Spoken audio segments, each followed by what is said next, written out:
Hello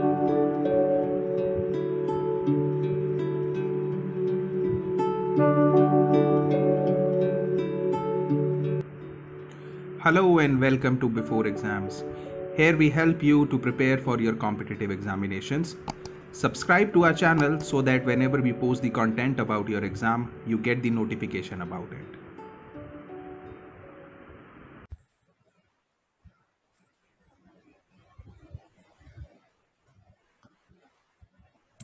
Hello everyone. In today's video, we will be talking about income and expenditure as a topic in economics.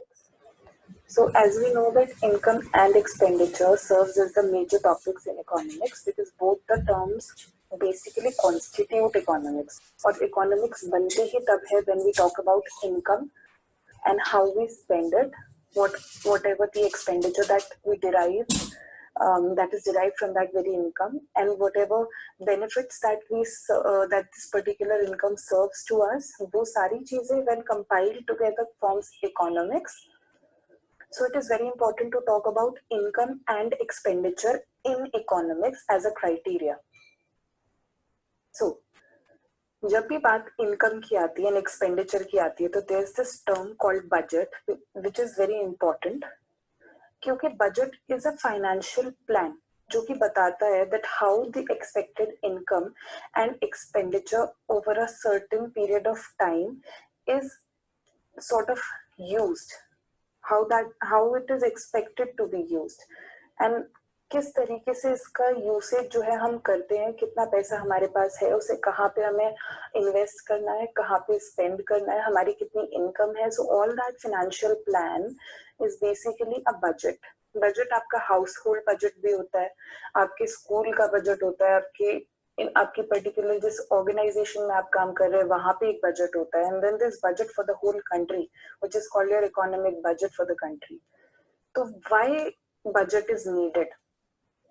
तो जब भी इस बारे में बात होती है तो ये कहना गलत नहीं होगा that budget is needed to make sure that money is available to cover all the costs. यहाँ पे कॉस्ट का मतलब क्या है? Cost is nothing but the खर्चा that you witness in any of the field, be it your economic cost, आपकी अगर country की बात कर रहे हैं तो, या फिर आपके घर का खर्चा, तो ये house hold cost. It is also needed to reduce the very risk of impulse buying. What is the meaning of impulse buying? Impulse का मतलब है when you take decisions on the basis of spontaneity, when you spontaneously buy something. Market गए थे 10,000 का सामान खरीदने, लेकर आए 20,000 का. So that becomes your impulse buying. Also, it is needed to avoid a build-up of debt and to save money for rainy day. यहाँ पे रेनी डे का मतलब लिटरली रेनी डे नहीं है. रेनी डे का मतलब है कंटिंजेंसीज, कि हम मनी इसलिए भी बचाते हैं ताकि फ्यूचर में कोई ऐसी कंटिंजेंसी हो तो हम उस पर्टिकुलर पैसे का उपयोग सही जगह पर कर पाए. It is also needed to avoid buildup of debt. हमारे ऊपर खर्चा बढ़ता चला जा रहा है. सो क्यों बढ़ता चला जा रहा है? Because of our spending habits. We are not appropriately spending the money that we have. The income and expenditure ratio is not balanced, so that is your buildup of debt. तो इसे avoid करने के लिए भी we need it. Now, moving on, what is income? In all the previous videos, this term has appeared a number of times, and we have read about it in a theoretical way as well, जहाँ पे मैंने पूरी definition with all due regard to the books and the scholars who have given the definition of income, उन सबके according I've told कि income होती क्या है. So it is basically money or a benefit in a kind you receive. अब किसी भी तरीके का बेनिफिट, मॉनेटरी बेनिफिट किसी भी काइंड में आपको मिल रहा है, यानी किसी भी प्रकार से आपको मिल रहा है, तो दैट बिकम्स योर इनकम. यहाँ पे क्या प्रकार की बात हो रही है? प्रकार is basically income that you earn from your office, income that you earn in the form of grants, किसी भी तरीके की इनकम या कोई भी ऐसा monetary sort of gift, monetary incoming that you experience in life is your income. It can be regular, irregular and benefit in kind. तो basically तीन टाइप की इनकम होती है जो हम आगे जाके डिस्कस करेंगे कि what are these three types. But just to be uh, uh, well aware of the fact, ये तीन चीजें ओवरव्यू में आपको याद रखनी है. That income can be regular, irregular and benefit in kind. तो जब हम रेगुलर इनकम की बात करते हैं it is what you are sure of receiving. आपको पता है कि आपने 2 घंटे ऑफिस में काम किया है, तो वेज रेट के अकॉर्डिंग लेट से आपको 500 रुपीज पर आवर के हिसाब से आपके 1000 रुपए पक्के हैं, तो that is your sure of receiving. आप इसे फ्यूचर में प्लान कर सकते हो कि मैंने ऑफिस में नौकरी ली है 40,000 रुपए में, तो मेरी इनकम 40,000 तो घर पे आएगी आएगी, और सब कुछ कट कटा के चलो 35 आ जाएगी। उस 35 को मैं पहले से प्लान करके एडवांस में कहीं ना कहीं किसी ना किसी तरीके से स्पेंड करने का प्लान कर सकता हूँ। So that becomes your regular income, you are used to it, we all are earning, तो that is our regular income. इसका एग्जांपल है हमारी wages, salary and child benefit. Irregular income on the other hand is something that you are not sure of receiving. ठीक है, हम इसे पहले से एडवांस में प्लान नहीं कर सकते। हम ये नहीं प्लान कर सकते कि कल तो मेरी लॉटरी लगेगी 1 करोड़ की, तो मैं अभी से इसे प्लान करके चलता हूँ। That's not how it happens. It is something that you can not plan in advance कि आप इसे स्पेंड कैसे करेंगे। These are uncertain in nature, और ऐसा कभी कभी होता है that you witness such sort of income. अगली है your benefit in kind. Benefit in kind का मतलब है एक sort of non money income जो कि हमें काम करने से ही मिलती है। नॉन मनी इनकम यानी कि किसी भी तरीके का आपका इंसेंटिव या आपका कोई भी बोनस, जैसे हम बोलते हैं कि पॉजिटिव रीइंफोर्समेंट हो गई है ऑफिस के अंदर, स्टाफ को बोला जा रहा है कि आपकी प्रोडक्टिविटी अच्छी होगी तो we will be giving you 5,000 rupees additional to your regular income, तो that becomes a benefit in kind. काम के हिस्से में ही ये होता है, but that is when you perform in a certain way, that is when you do something of a kind जो आपने पहले ना किया हो। तो it is also uncertain in nature, but this is one of the prominent types. It also helps in boosting the moral.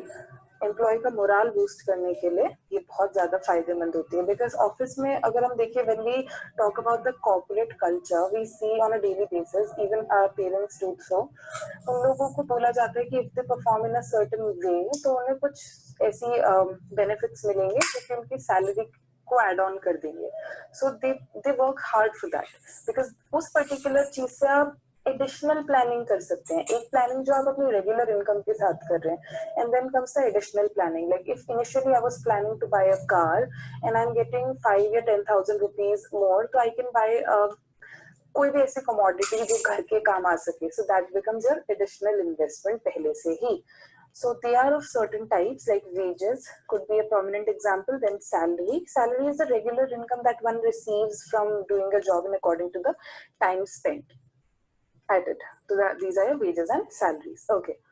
Moving on. We have certain types of employee income as well. तो ये कुछ type हैं जो कि income किस किस तरीके की होती है। Like when we talk about employ income, तो हम क्या बोल सकते हैं कि ये किस तरीके की होती है। तो there are all these types of employ income. सबसे पहले आती है हमारी टाइम रेट इनकम। बहुत इंपॉर्टेंट है your time rate income. Time rate का मतलब है getting paid per hours work. जैसे मैंने 4 घंटे काम किया, मेरा वर्क आवर जो रेट था that was pre decided, pre determined, और मुझे बताया गया था जिस ऑफिस में मैं काम कर रही हूँ that you will be getting ₹600 per hour. सो यहाँ पे आई वर्क फॉर 4 आवर्स, तो मैं क्या कर सकती हूँ, I can easily know, I can easily predetermine the particular amount, that time rate amount, जो कि मैंने पहले ही इंसेंटिव के बेस से निकाल लिए कि अच्छा चलो मैं अगर 5 घंटे पढ़ूंगी तो 5 घंटे काम करूंगी तो इतना होगा, 4 घंटे काम करूंगी तो इतना होगा। So this is something for which you are paid per as according to the hours you work for the particular entity. Then comes your piece rate. Piece rate is basically getting paid per number of products that are produced. So it is as per the number of products that are produced. Unit base भी बोल सकते हैं। इसका एक example होता है the unit rate. तो piece rate जो है वो इतना कॉमन यहाँ पर नहीं होता इंडिया के अंदर, but it is also a system. piece rate system basically ये भी बोल सकते हैं कि वेज सिस्टम का ही एक पार्ट है। इसमें बोल दिया जाता है कि आपने इतना यूनिट आउटपुट निकाला तो you will be getting this much amount, और ये पहले से ही फिक्स होता है। तो जितना भी वेज जो है अर्न करेगा वो वर्कर, वो इस फॉर्मूला को देख के निकाला जा सकता है कि कितना आउटपुट है उसका या कुछ भी है। तो इसका एक एग्जांपल भी ले सकते हैं कि जैसे आपने अपनी रेगुलर इनकम अर्निंग्स को आपने नंबर ऑफ आवर से डिवाइड कर दिया, तो आपका आर्ली रेट आ गया। अब उसी पर्टिकुलर आवर को आप ये भी देख सकते हैं कि अगर मैं इस महीने इतने घंटे काम करूंगा तो आपका रेगुलर पे रेट आ गया। ठीक है, आर्ली रेट आपने आर्ली रेट निकाल लिया अपना 400 रुपए, और आपने एक सेट गोल बना लिया कि ठीक है इस हफ्ते 40 घंटे काम करना है। तो आपका जो क्या था आर रेट था, उसे आपने अपने प्लैंड आवर्स से मल्टीप्लाई कर लिया, तो आपका क्या आ गया, पीस रेट आ गया। आपकी आउटपुट पहले से ही निकल गई कि आपको कितना काम करना है। Okay, then we have our commission. Commission तो एक बहुत ज्यादा फेमिलियर टर्म है, डे टू डे बेसिस पे भी come across this. It is nothing but the additional income that is calculated as a percentage of sales. Additional income, ये बात याद रखना, AI एडिशनल इनकम। एक एग्जांपल ले सकते हैं इसका। लेट्स से एक लड़की है, she earns 5% commission on every euro worth of clothes she sales. Euro नहीं, चलो इंडियन रुपीज में लेके चलते हैं। तो she earns 5% commission on every INR worth of cloth she sales. तो अगर वो 200 INR सेल कर रही है, 200 रुपीज की सेलिंग कर रही है, तो शी इज गॉटन 5% कमीशन। तो कितना होगा उसका total commission?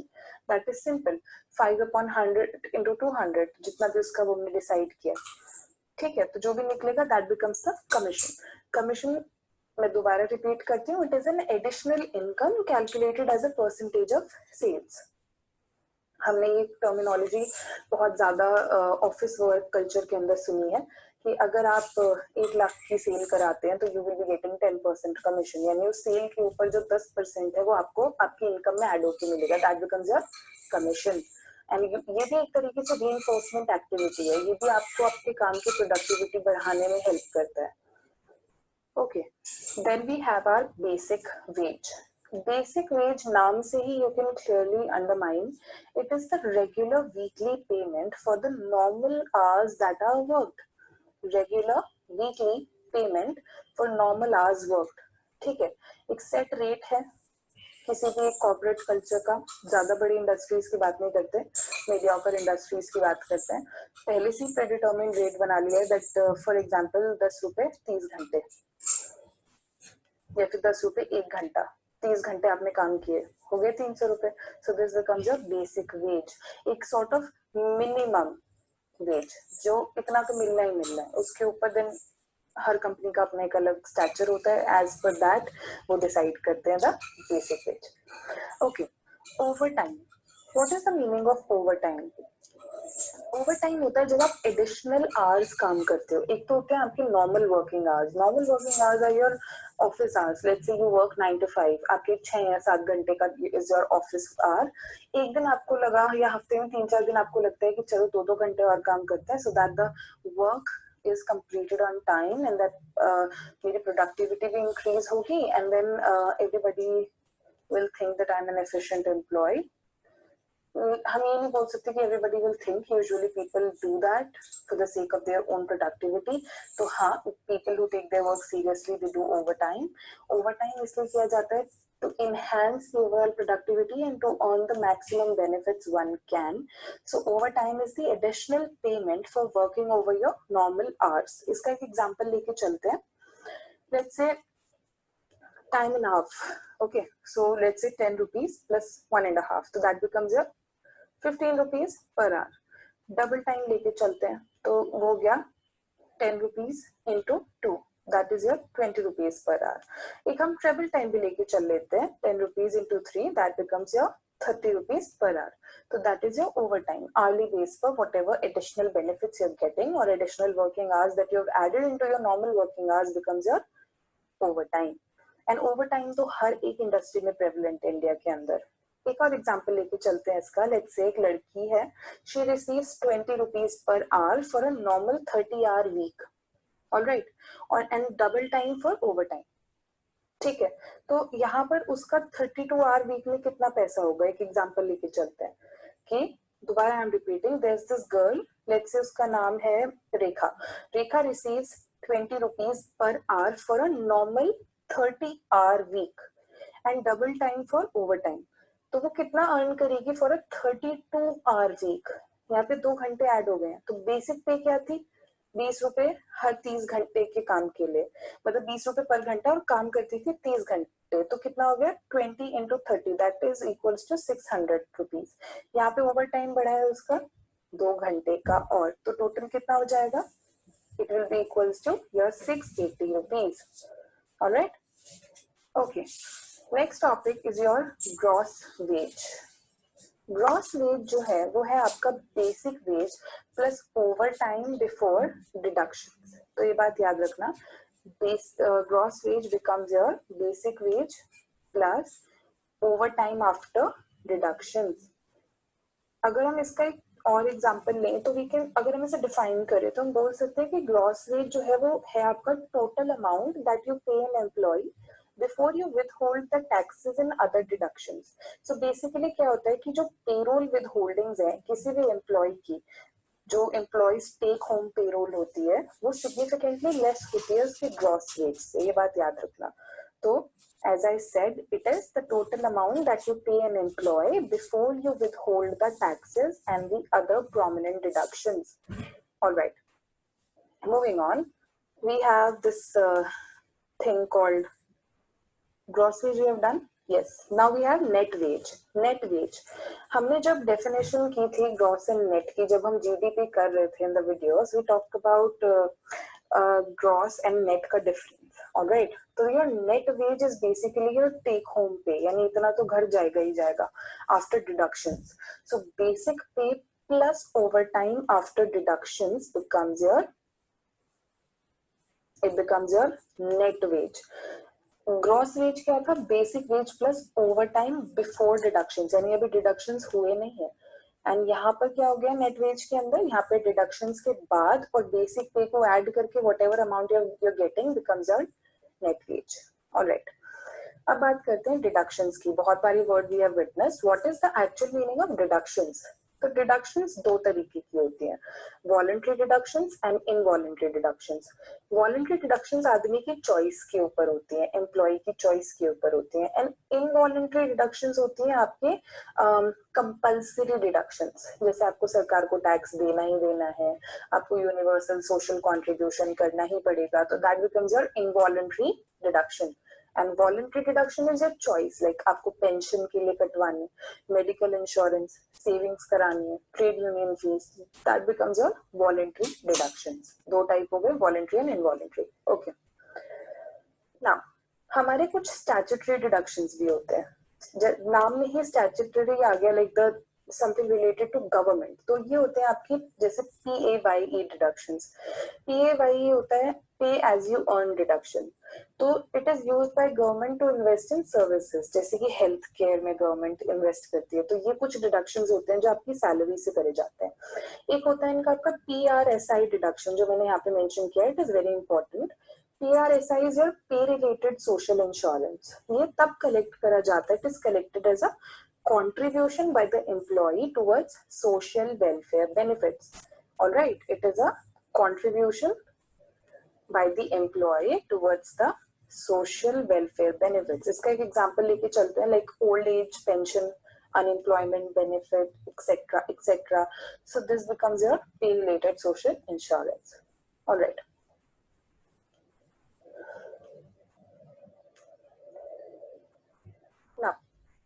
Now we will move on to the next topic, that is your expenditure. Expenditure is a very important topic. Income का पूरी डिटेल आपने ले ली, अब हम बात करेंगे एक्सपेंडिचर एंड इकोनॉमिक्स की, कि होता क्या है एक्सपेंडिचर। जब इनकम है तो एक्सपेंडिचर होगी, सब लोग, हाँ एक हद तक you can invest, but there is definitely a need to spend on few things that are your basic life needs, and अलग वॉलंटरी इनवॉलंटरी नीड्स होती हैं आपकी। So what is an expenditure? पहले I will define it a bit and then we will move on to this. Okay, an expenditure represents a payment with either cash or credit to purchase the goods and services in the market. All right, it represents a payment with either cash or credit to purchase the various goods and services. An expenditure is certainly recorded at a single point in time. उस time को हम बोल सकते हैं the time of purchase, compared to an expense which is allocated or accrued over a period of time. Okay, तो ये जो है हमारी बात हुई एक्सपेंडिचर की।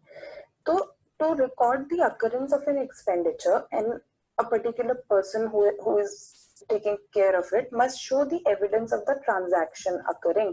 तो ये तो तरीका है कि how we talk about it. अब एक्सपेंडिचर और एक्सपेंस में भी फर्क होता है। एक्सपेंडिचर और एक्सपेंस में स्लाइट सा डिफरेंस होता है। Expenditure is the total purchase price of a good और सर्विस। फॉर एग्जाम्पल, एक कंपनी खरीद रही है 10 मिलियन पीस ऑफ इक्विपमेंट, ठीक है, एस्टिमेट उन्होंने लगाया उसका कि 5 साल तक ये चलेगा, तो इसे हम बोल सकते हैं कि ये उन्होंने 10 मिलियन का कैपिटल एक्सपेंडिचर कर दिया है। Expense, on the other hand, is the amount that is recorded as an offset to revenues or income on a company's income statement. अब यही वाला example, the same 10 million piece of equipment with a 5-year life has a depreciation expense of 2 million each year. ठीक है, तो ये जो हर साल का डेप्रिसिएशन यहाँ पे लग गया है, that becomes your expense over the same expenditure that you have taken. लगाई तो थी कैपिटल इन्वेस्टमेंट में, बट उसकी मेंटेनेंस में भी तो खर्चा होगा, तो दैट वेरी खर्चा here becomes your expense, and it is the only difference between expenditure and expense. Alright, अब एक्सपेंडिचर के भी सर्टेन टाइप्स होते हैं जो हमने यहाँ पे मेंशन किए हुए हैं, so we will study about them in detail एक एक करके। सबसे पहले तो हम बात करते हैं कि एक्सपेंडिचर के प्रोमिनेंट 3 टाइप्स क्या होते हैं, ठीक है, वो मैंने ये पे लिखे हैं। Fixed, irregular and discretionary are the prominent 3 types of expenditure. Okay, अब फिक्स्ड एक्सपेंडिचर का मतलब है spending money on goods and services regularly, that it is an amount that does not vary. आप अपने घर में, you can take an example, you can take example in your office का expenditure.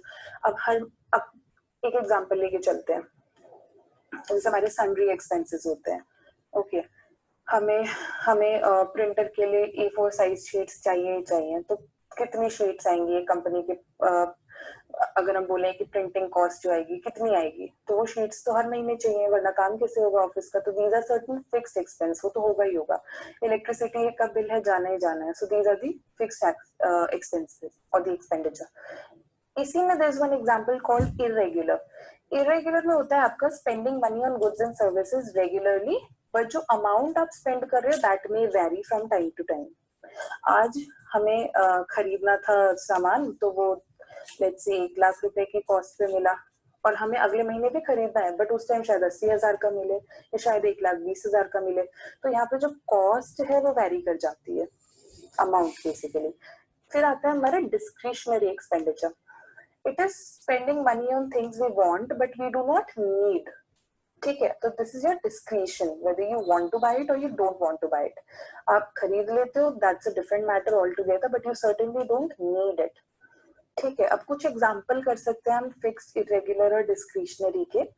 जैसे कि हम फिक्स्ड की बात करें तो रेंट है, रेंट तो जाएगा ही जाएगा, मॉर्टगेज लगना ही लगना है, इंश्योरेंस जाएगा ही जाएगा, तो that becomes your fixed expenditure. Irregular expenditure, phone के बिल, ग्रोसरीज, क्लोथ्स। आज फोन का बिल 10,000 का आया है, अगले महीने 5,000 का हो सकता है, उससे अगले महीने शायद आए ही ना, तो दे वैरी। ग्रोसरी बिल्स हमें पता है दे वैरी। देन हमारे क्लोथ बिल्स, ये कुछ इरेगुलर एक्सपेंडिचर्स होते हैं। Then we have the discretionary expenditures, जैसे कि प्रेजेंट्स हो गए, हॉलीडेज हो गई, एंटरटेनमेंट, मैगजीन्स, ये सारी चीजें आती हैं आपके एक्सपेंडिचर में, डिस्क्रिशनरी एक्सपेंडिचर में। यू पे for that but you don't really need it. Okay. Another most important and prominent example is your current expenditure. Current expenditure is the spending money on day-to-day items. ठीक है, like I need this today, I'm spending on it, like your newspaper. ठीक है, your grocery products, then e-tables, ये सारे आपके current expenditures हैं. You pay on them on a daily basis. Then comes your capital expenditure. Capital का मतलब है when you spend money on durable items for long term use. अभी तो you have spent on them but they have a long run वाली capacity, like you spend on car, you spend on household machinery, when you spend on let's say washing machine, so these things have a long term usage durability. Another is your opportunity cost. It is certainly the item that we do without when we have to make a choice between 2 or more actions, ठीक है। हमारे पास दो choices हैं, choice A choice B, pen लूं या pencil लूं। तो for the time being I need pen, so I can avoid pencil, right? So that becomes my opportunity cost. Pencil खरीदने से बच गई, पेन से यूज कर लिया, अपॉर्चुनिटी कॉस्ट। जैसे कि आपके पास 50 रुपए स्पेंड करने के लिए, या तो आप एक कहीं पे कोई गेम खेलने जा सकते हो, या फिर आप गेम देखने जा सकते हो, या फिर आप वीडियो गेम खरीद सकते हो। तो आपको क्या डिसीजन होगा, या तो आप वीडियो गेम खरीद लोगे या उस टाइम पे टिकट लेके गेम देखने चले जाओगे। That becomes your opportunity cost. Okay, हमने बिल्कुल बिगिनिंग में बात की थी इम्पल्स बाइंग की। इम्पल्स बाइंग जो मैंने बोला था that we will discuss it at a later stage. Impulse buying होती है when you buy products without thinking before. ठीक है, आप गए थे 1 या 2 हजार रुपए की शॉपिंग करने, and you went there and you spent 10,000 rupees in the heat of the moment without thinking. So the decision that you took was impulse decision. So that becomes your impulse buying. एक आती है, there is this topic called false economy. False economy होता है जब हम कुछ खरीदते हैं because it is cheap, but long run में हमें वो ज्यादा कॉस्ट हमें बेयर करनी पड़ती है। इसका एक एग्जांपल लेके चलते हैं that we have taken in, we have seen in our daily lives when we buy second hand cars or motorcycles. So for the time being we buy them to save the money. हम 50,000 में 1 लाख रुपए में second hand चीजें खरीद लेते हैं, but हम उन्हें कितने दिन चला पाते हैं? 6, 7, 8 महीने। उसके बाद जो मेंटेनेंस पे उनके खर्चा होता है वो उस कॉस्ट को भी डबल कर देता है जो हमारी पहले आई थी। तो that is your false economy. Okay, तो false economy is also a topic that is a negative or a drawback. Okay, अब हम बात करते हैं नेट कैश की। नेट कैश होता क्या है? नेट नेट का मतलब ही हमने पता करा था बिगिनिंग में। नेट होता है, net cash is your total income minus your total expenditure. This is your net cash. बस ये आपको याद रखना है that net cash is your total income minus total expenditure. So what ever the amount that you come across becomes your net cash. फिर आता है हमारा ओपनिंग कैश। ठीक है, हमें एक मंथ की बिगिनिंग में हमारे पास कितना मनी अवेलेबल है वो हमारी होती है opening cash, which is brought forward from the previous month, जैसे मनी इन द बैंक। तो that becomes your opening cash. Closing cash, on the other hand, is your money that is left over at the end of the month.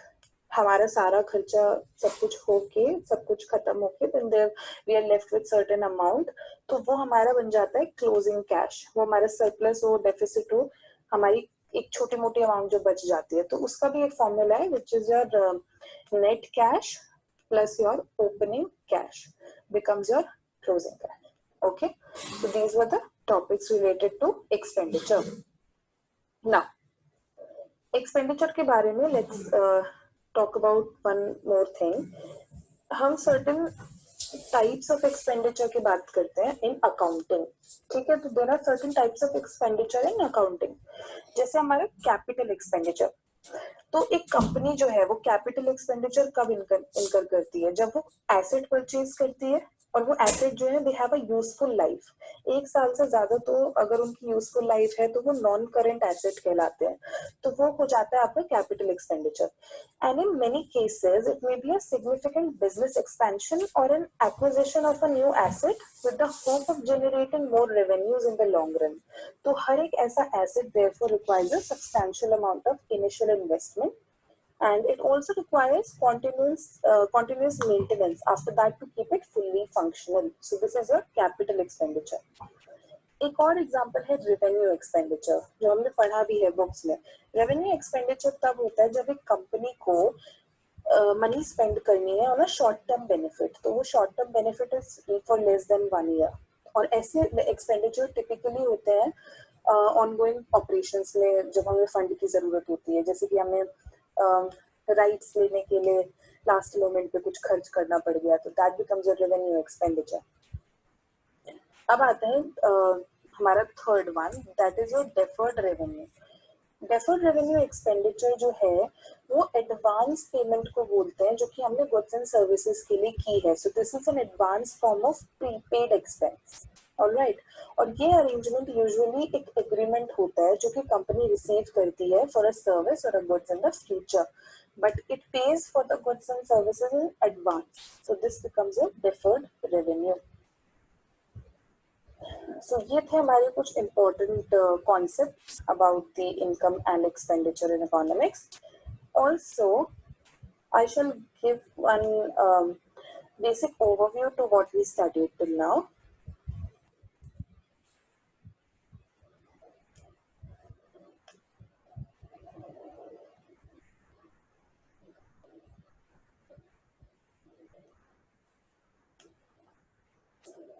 Since we spoke about income and expenditure, तो overview इसका economic context में क्या हुआ जो हमने अब तक पढ़ा, वो ये था कि जो प्रोडक्शन है, इनकम, एक्सपेंडिचर, सेविंग और इन्वेस्टमेंट अकाउंट जो होते हैं सारे, they record the production of goods and services in the economy. We all know that. And the incomes that are arising from this production, expenditure on production and the resulting saving and investment, हम उसके बारे में हमने पूरा पढ़ा. So the recording of the information in a series of interrelated accounts allows analysts to formulate the consistent interpretation of the very productive activity जो कि result करती है इनकम एक्सपेंडिचर से, सेविंग से या इन्वेस्टमेंट से. ठीक है, अब जैसे हम जीडीपी की भी अगर बात करें तो it lies at a certain of the production, income, expenditure, saving account पे. और जीडीपी जो है क्या है, it is an unduplicated value of goods and services जो कि प्रोड्यूस की जाती है ड्यूरिंग अ पीरियड जो कि फाइनल डोमेस्टिक कंजम्पशन के टाइम पे अवेलेबल होता है, like which is available for final domestic consumption या इन्वेस्टमेंट या एक्सपोर्ट. तो ये सारी चीजें एड करती हैं in this. And the very income and expenditure account also record the distribution and use of income by the 6 main institutional sectors. तो उनके मैं एग्जांपल आपको दूंगी, जैसे कि हमारा household, then we have our non profit institution जो कि हाउस होल्ड को ही सर्व करते हैं, देन हमारा जनरल गवर्नमेंट्स, ऑल्सो हमारे non financial corporations, financial corporations, हमारे नॉन रेजिडेंट्स. और ये सारे अकाउंट जो है वो क्या करते हैं, they articulate revenues to the sector, और जितना भी करंट एक्सपेंडिचर है सेक्टर का वो भी. Also the difference between a sector income and its expenditure results in an estimates of the sector saving. इसीलिए इनकम एक्सपेंडिचर की नॉलेज होना बहुत जरूरी है, because in order to know about the very sector कि वो ग्रोथ कर रहा है या वो नहीं ग्रोथ कर रहा है या फिर वो स्टैटिक है, ये सब किस पे डिपेंड करता है, इसी इनकम एक्सपेंडिचर कॉन्टेक्स्ट के ऊपर. Also the accumulation of capital is also central to the sector accounts. तो जो कि कैपिटल है या फिर हमारा इन्वेस्टमेंट अकाउंट है, उसका फोकस होता है इकोनॉमिक एजेंट्स के डिसीजन पे कि वो किस तरीके से नॉन फाइनेंशियल एसेट्स में इन्वेस्ट करेंगे. और जो अकाउंट का रिकॉर्ड है, चाहे वो सेक्टर का करंट पीरियड सेविंग्स हो या मतलब डिमांड मीट कर पा रहा हो या ना कर पा रहा हो, वो भी उन्हीं के हाथ में होता है. And the balance of the capital account also produces an estimate of each sector's net lending. और सेविंग जो है वो ग्रेटर होती है इन्वेस्टमेंट से, और बोरोइंग, सेविंग यानी लेस देन इन्वेस्टमेंट जब हम लेंडिंग और बोरोइंग की बात करते हैं. तो ये पूरा कंटेक्सचुअल डेटाबेस हमें कौन प्रोवाइड कराता है, that is our income and expenditure और हमारा सेविंग और इन्वेस्टिंग अकाउंट. ठीक है, so let's take an overview. हमने क्या क्या पढ़ा. We spoke about budget in this video. We had a lecture on the income. Income किस किस तरीके की होती है, regular, irregular, benefit in kind, types of employ income हमने पढ़ा. हमने एक्सपेंडिचर के बारे में पढ़ा और हमने एक ओवरव्यू दिया इनकम एंड एक्सपेंडिचर का in economics. And with this video ends. Thank you so much.